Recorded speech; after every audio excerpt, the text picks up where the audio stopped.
School of mathematics கல்குடாவினுடைய YouTube பக்கத்திற்கு அனைவரையும் வரவேற்றுக் கொள்கின்றோம். இன்று நாங்கள் இந்த வீடியோவின் ஊடாக பார்க்க இருக்கின்ற பாடமானது முக்கோணிகளின் ஒருங்கிசைவு ஆகும்.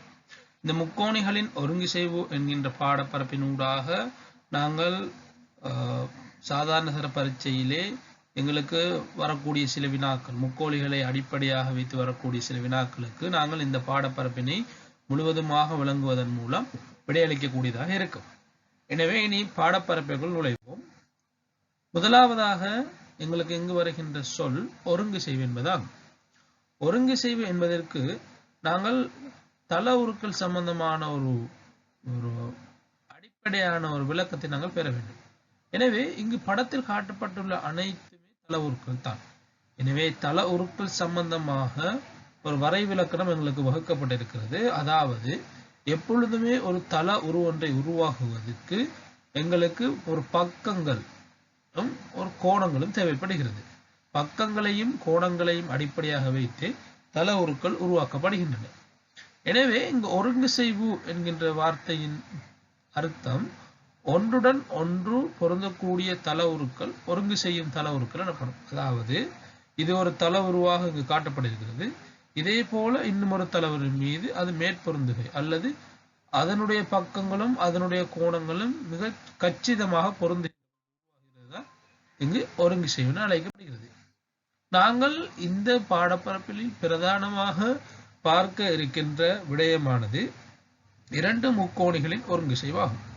இங்கு காட்டப்பட்டுள்ள முக்கோணி ABCயும் முக்கோணி PQRம் எவ்வாறு இங்கு ஒருங்கு செய்கிறது, அதற்கான நிபந்தனைகள் போன்ற சந்தர்ப்பங்களை நாங்கள் இங்கு அவதானிக்கலாம். எனவே இங்கு பொதுவாக நாங்கள் முக்கோணி என்கின்றதும் ஒரு தள உரு என்கின்ற அடிப்படையில் முக்கோணியிலே பொதுவாக 6 உறுப்புகள் காணப்படுகின்றன. அவை 3 பக்கங்களும் 3 கோணங்கள் ஆகும். எனவே இரண்டு முக்கோணிகள் ஒருங்கு செய்வு என்பதை நிறுவதற்கு மொத்தமாக எங்களுக்கு 6 உறுப்புகள் சமன் என காட்ட வேண்டும். ஆனால் இங்கு அது அவசியம் இல்லை. ஏனெனில் 3 உறுப்புகள் சமன் என காட்டினால் போதும். என்ன செய்யலாம், 3 உறுப்புகள் சமன் என காட்டினாலே எங்களுக்கு 4 சந்தர்ப்பங்களில் மட்டுமே செய்யலாம். 3 உறுப்புகள் சமன் என காட்டி இந்த முக்கோணி ஒருங்கு செய்கிறது, இரண்டு முக்கோணிகளும் ஒருங்கு செய்கிறது நிறுவ முடியும். அப்படிப்பட்ட 4 சந்தர்ப்பங்கள் எங்களுக்கு இங்கே காட்டப்படுகிறது. முதலாவது சந்தர்ப்பம் பக்கம் கோணம் பக்கம் என்கின்ற சந்தர்ப்பம். இரண்டாவது சந்தர்ப்பம் கோணம் பக்கம் என்கின்ற சந்தர்ப்பம். மூன்றாவது நிபந்தனை பக்கம் பக்கம் பக்கம் என்கின்ற சந்தர்ப்பம். நான்காவது இறுதியுமான சந்தர்ப்பம் செம்பக்கம் பக்கம் என்கின்ற நிபந்தனையாகும். இது தொடர்பாக நாங்கள் இனி விரிவாக பார்ப்போம்.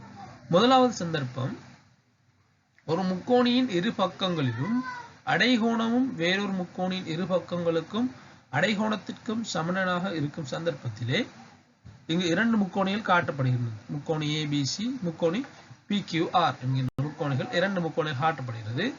இங்கு அடைகோணம் என்கின்ற வார்த்தையின் மூலம் இங்கு காட்டப்படுவது இரண்டு பக்கங்களால் அடைக்கப்படுகின்ற ஒரு கோணம். அதுதான் இங்கு அடைகோணம்.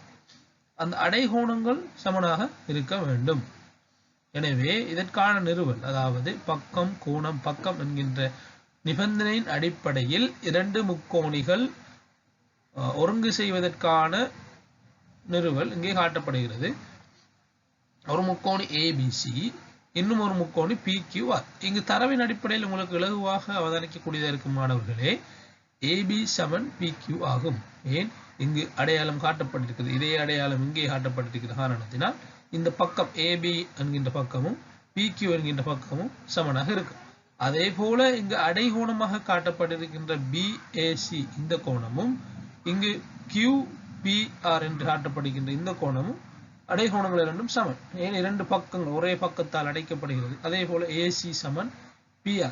ஓகே, இது நாங்கள் இனி நிறுவல் எவ்வாறு செய்வது என்று பார்ப்போம். முதலாவது நாங்கள் எழுத வேண்டும் ABC, PQR என்கின்ற இரண்டு முக்கோணிகளில் AB சமன் PQ சமன் என காட்டப்பட்டிருக்கிறது, தரவிலே தரப்பட்டிருக்கிறது.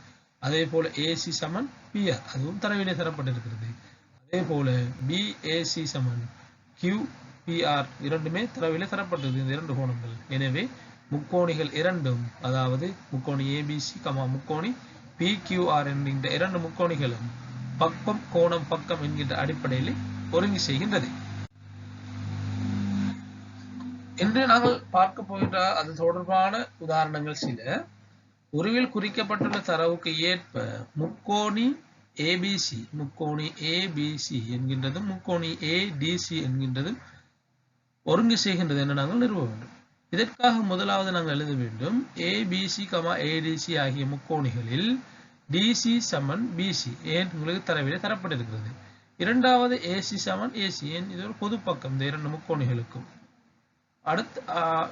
அடுத்தது டிசிஏ இந்த கோணம் அதாவது அடைகோணம் உங்களுக்கு சமனான படத்திலே தரவில் தரப்பட்டுள்ளது. எனவே நாங்கள் இலகுவாக நேரடியாக விடைக்கு வரலாம். முக்கோணி ஏபிசி ஒருங்கு செய்கின்றது முக்கோணி ஏசிடி ஊடாக பக்கம் கோணம் பக்கம் என்கிற நிபந்தனையின் அடிப்படை. எனவே இரண்டாவது உதாரணம் உருவில் குறிக்கப்பட்டுள்ள தரவுக்கு ஏற்ப முக்கோணி XYU ஒருங்கு செய்யும் முக்கோணி UYZ எனவும் கோணம் XY ஆனது 90 எனவும் நிறுவட்டம். இங்கு நாங்கள் முதலாவது கவனிக்க வேண்டிய விடயம் இரண்டு முக்கோணிகள் XUY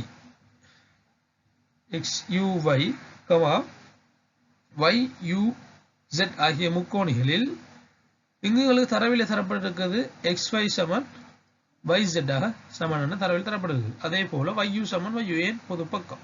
அதே போல XYU என்கின்ற இந்த கோணமும் UYZ என்கின்ற இந்த கோணமும் சமன் தரவில் தரப்படுகிறது. எனவே பக்கம் கோணம் பக்கம் என்கின்ற அடிப்படையில் இந்த இரண்டு முக்கோணிகளும் ஒருங்கு செய்கிறது. எனவே நாங்கள் இவ்வாறு இதனை நிறுவலாம். அதே போல எங்களுக்கு இன்னும் ஒரு கோரப்பட்டிருக்கிறது. அதன் அடிப்படையில் இங்கு எங்களுக்கு தெரியும் இந்த இரண்டு முக்கோணிகளும் ஒருங்கு செய்வு என்பதை காட்டுவதன் மூலம் இந்த பக்கம் இந்த கோணம் இந்த கோணத்துடன் ஒருங்கு செய்கிறது, இந்த கோணம் இந்த கோணத்துடன் ஒருங்கு செய்யும். எனவே நாங்கள் எழுதலாம் XUY என்கின்ற இந்த கோணமும் YUZ என்கின்ற இந்த கோணமும் ஒரே நேர்கோட்டிலே அமைந்திருக்கிற கோணங்கள். எனினும் இது ரெண்டும் ஒருங்கு செய்கின்றபடியினால் இந்த கோணங்கள் இரண்டுமே சமனாக எங்களுக்கு காட்டப்பட்டிருக்கிறது. எனவே இரண்டினுடைய கூட்டுத்தொகை 180. அதற்கு XUY YUZக்கு பதிலாக பிரதியிடுவதன் மூலம் எங்களுக்கு 2XUY சமன் 180 என பெறலாம். எனவே XUY சமன் 92 விடைக்கு வரலாம். இரண்டாவது சந்தர்ப்பத்திற்கு அவதானிப்போம். இரண்டாவது சந்தர்ப்பமானது ஒரு முக்கோணியின் இரு கோணங்களும் ஒரு பக்கத்தின் நீளமும் வேறொரு முக்கோணியின் இரு கோணங்களின் பெருமானத்திற்கும் ஒரு பக்கத்திற்கும் சமனாக இருக்க சந்தர்ப்பம். அதாவது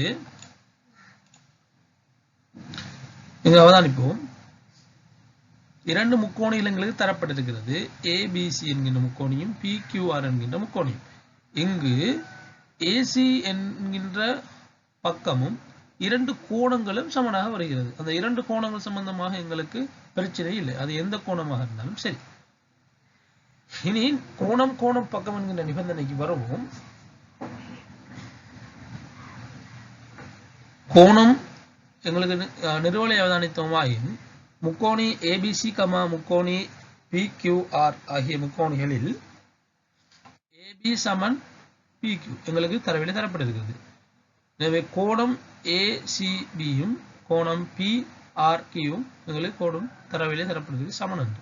எனவே BAC கோணமும் QPR என்கின்ற கோணமும் இரண்டுமே சமன் தரவிலே தரப்படுகிறது. எனவே இரண்டும் எங்களுக்கு இந்த நிபந்தனை அடிப்படை எங்களுக்கு இரண்டாவது சந்தர்ப்பத்திற்கு இது நிறுவுவதாக அமைகிறது. முக்கோணி ABCயும் முக்கோணி PQRும் ஒருங்கு செய்கின்றது நிபந்தனை கோணம் கோணம் பக்கம் என்கின்ற அடிப்படையில். எனவே இது தொடர்பான சில வினாக்களை அவதானிப்போம். உருவில் குறிக்கப்பட்டுள்ள தரவுகளுக்கு ஏற்ப முக்கோணி ABC ஒருங்கு செய்கிறது முக்கோணி ADC என நிறுவுகிறது. இதை எவ்வாறு நிறுவுவது என்றால் முதலில் நாங்கள் இரண்டு முக்கோணிகளையும் அவதானிப்போம், முக்கோணி ABCயும் முக்கோணி ADCயும். எனவே முக்கோணி ABC என்கின்ற முக்கோணியும் முக்கோணி ADC என்கின்ற முக்கோணியும்.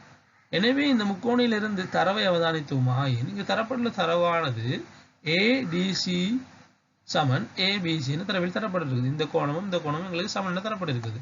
அதே போல AC என்ன செய்யப்படுகிறது, பொது பக்கமாக தரப்படுகிறது. அடுத்தது ACB என்கின்ற இந்த கோணமும் ACD என்கின்ற இந்த கோணமும் சமனாக தரவிலே தரப்படுகிறது. எனவே நாங்கள் இலகுவாக இந்த விடைக்கு வரலாம். முக்கோணி ஏபிசி சர்வர் சமனாக ஒருங்கு செய்கிறது முக்கோணி ஏசிடி ஊடாக. என்ன நிபந்தனை? கோணம் கோணம் பக்கம் என்கின்ற நிபந்தனை. இப்பொழுது இரண்டாவது வினாவிற்கு வருவோம். இங்கு ABEF என்கின்ற இரண்டு கோடுகளும் ACDE ஆகிய இரண்டு கோடுகளும் ஒன்றுக்கொண்டு சமாந்தரமாக இருக்கிறது எனின் முக்கோணி ABCயும் முக்கோணி ABCயும் முக்கோணி EFDயும் ஒருங்கு செய்யும் நிறுவனம். எவ்வாறு நிறுவுவதெனில் முதலில் முக்கோணி ABCயிலும் முக்கோணி DEFம் கருதுகின்ற பொழுது ABF என்கின்ற கோணம் ABF என்கின்ற இந்த கோணமும் DFE என்கின்ற இந்த கோணமும் DFE என்கின்ற இந்த கோணமும் ஒன்றுவிட்ட கோணங்களாக இருக்குது. அவன் இந்த செட் என்கின்ற வடிவம் வருகின்ற காரணத்தினால் இந்த இரண்டு சமாந்தர கோடுகளுக்கு இடைவெட்டுகின்ற போது இந்த கோணமும் இல்லை இந்த கோணமும் ஒன்றுவிட்ட கோணத்தின் அடிப்படையிலே சமனாகி விடுகிறது. அதே போல EDF என்கின்ற கோணமும் EDF என்கின்ற இந்த கோணமும் BCA என்கின்ற இந்த கோணமும் எங்களுக்கு இந்த ரெண்டு சமாந்தரமாக அமைவதன் மூலம் இந்த கோணமும் ஒன்றுவிட்ட கோணம் என்கின்ற அடிப்படையிலே எங்களுக்கு சமனாகிறது. எனவே இங்கு தரவில் எங்களுக்கு தரப்பட்டிருக்கிறது DB சமன் FC என. எனவே இடையிலே இருக்கிற BF பொது பக்கம் என்கின்ற படியினால் உங்களுக்கு மொத்தமாக இரண்டும் சமன். ஆகவே நாங்கள் இலகுவாக கீழே நிறுவலாம். அதனை தொடர்ந்து முக்கோணி ABC ஒருங்கி செய்கிறது முக்கோணி EFD நிபந்தனை பக்கம் கோணம் பக்கம் என்கின்ற அடிப்படையில் இந்த வழிக்கு வரலாம். மூன்றாவது சந்தர்ப்பத்தினை அவதானிப்போம். மூன்றாவது ஒருங்கி செய்கின்ற சந்தர்ப்பம் ஒரு முக்கோணியின் மூன்று பக்கங்களும் வேறொரு மூன்று பக்கங்களுக்கும் சமனாக இருக்கிற சந்தர்ப்பத்திலே படத்தில் காட்டப்பட்டுள்ளது போல முக்கோணி ABCயிலும் முக்கோணி PQRயிலும் 6 சென்டிமீட்டர் இங்கே 6 centimetre 8 centimetre 8 centimetre 9 centimetre 9 centimetre ஆக எவ்வாறு மூன்று பக்கங்கள் சமனாக அமைகின்ற பொழுது அது மூன்றாவது சந்தர்ப்பத்தின் அடிப்படையில் எங்களுக்கு பக்கம் பக்கம் என்கின்ற அடிப்படையிலே எங்களுக்கு சமனாக இருக்கும். அதாவது ஒருங்கு செய்கின்ற நிபந்தனை அடிப்படையில் பெறலாம். நிறுவலை அவதானிப்போம்.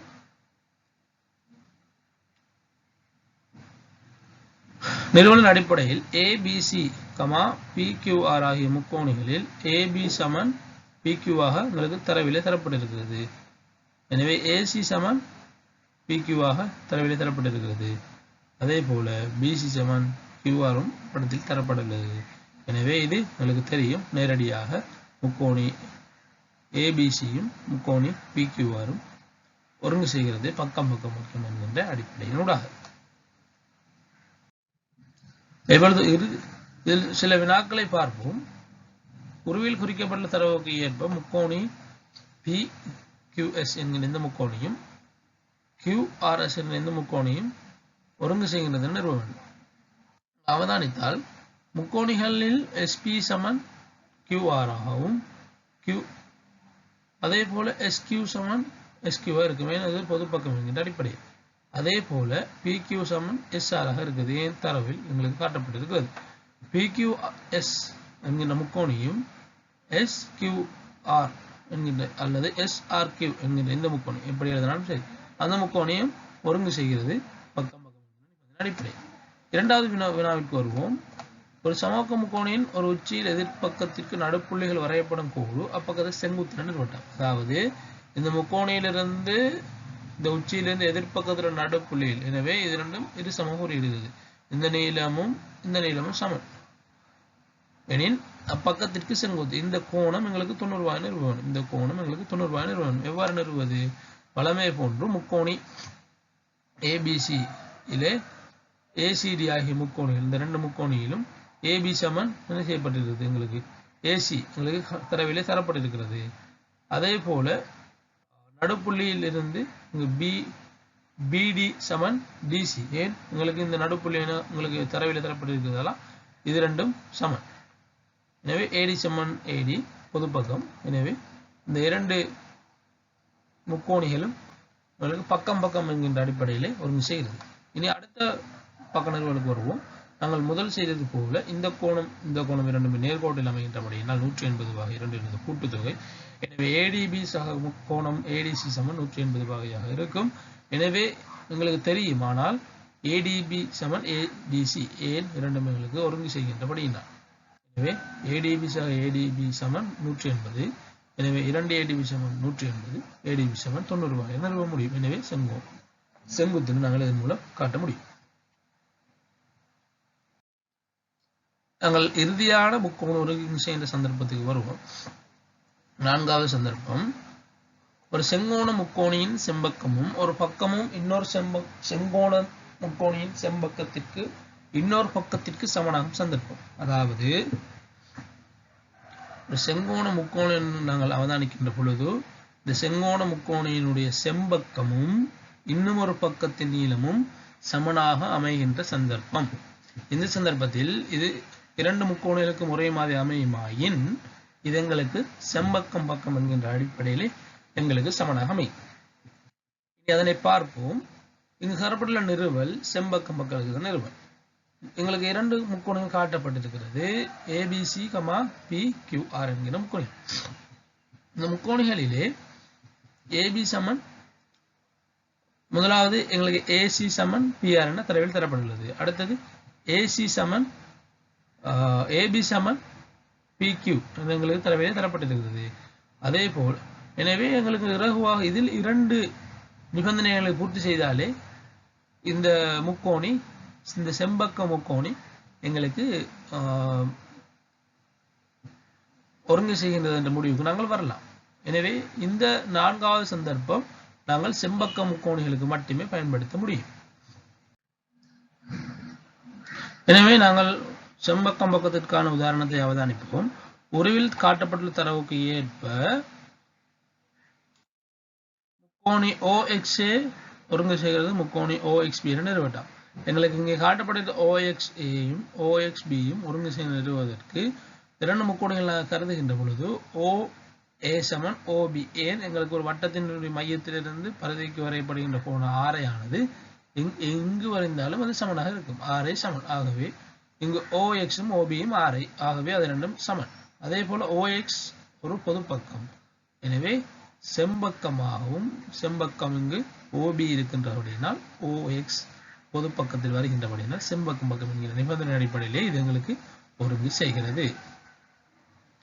உதாரணம் 2, AC சமன் PR, AB சமன் RQ எனின் BB சமன் CQ என காட்டலாம். இங்கு படத்தை அவதானிப்போமாயின் AC சமன் இந்த செம்பக்கமானது எங்கு அமைக்கப்பட்டிருக்கிற இந்த முக்கோணியினுடைய செம்பக்கம் PRற்கு சமன் என தரப்பட்டிருக்கிறது. AB சமன் RQ எனின் எங்களுக்கு காட்ட வேண்டிய தொடர்பு PB சமன் இந்த துண்டும் PB என்கிற இந்த துண்டும் CQ என்கிற இந்த துண்டும் சமன் என காட்ட வேண்டும். எனவே முதலில் நாங்கள் முக்கோணி ABCயை கருதி அதே போல PQRையும் கருதி இந்த முக்கோணி இரண்டு முக்கோணையும் கருதி AC சமன் PR எங்களுக்கு தரவிலே தரப்பட்டிருக்கிறது, அதை எழுதி அதே போல AB சமன் RQ அதுவும் தரவிலே தரப்பட்டிருக்கிறது. எனவே அது இரண்டுமே எங்களுக்கு செம்பக்கம் பக்கம் என்கின்ற அடிப்படையில் ஒருங்கு செய்கிறது. இதனை அடிப்படையாக கொண்டு நாங்கள் என்ன சொல்லலாம், BC சமன் RQ ஏன் ஒருங்கு செய்யப்படுகிறது அது நாங்கள் முதலில் நிறுவிவிட்டோம், அதனால் நிறுவப்பட்டதனால குறிக்கப்பட்டிருக்கிறது. அதனைத் தொடர்ந்து ஆனால் எங்களுக்கு தெரியும் BC என்கின்றது இந்த BC என்கின்ற நீளம் BB என்கின்றதையும் PC என்கின்ற நீளத்தையும் கூட்டுவதன் மூலம் பெறப்படுகிறது. அதே போல இந்த PQ என்பது CQவையும் இந்த PCயையும் கூட்டுவதால் பெறப்படுகிறது. இரண்டும் சமனான நீளங்கள், எனவே சமப்படுத்துவதன் மூலம் BB சக BC சமன் CQ சக PC என பெறலாம். இரண்டு பக்கங்களும் எங்களுக்கு பொதுவாக இருக்கின்ற PCயை எங்களுக்கு வெட்டுவதன் மூலம் அல்லது கழிப்பதன் மூலம் BB சமன் CQ என நாங்கள் கேட்டதனை நிறுவி முடிக்கலாம். எனவே நாங்கள் இதுவரைக்கும் இன்று ஒருங்கு செய்வு சம்பந்தமான முக்கோணிகளின் ஒருங்கு செய்வு தொடர்பான அடிப்படையான சில விஷயங்களை பார்த்திருக்கின்றோம். இது தொடர்பான மேலதிக வினாக்கள் நாங்கள் இந்த யூடியூப் பக்கத்தினூடாக வழங்குவோம். அதே போல தரம் 10, 11ற்கான மற்றைய பாடப்பரப்புகளும் இந்த யூடியூப் தளத்தினூடாக உங்களுக்கு பகிரப்படும்.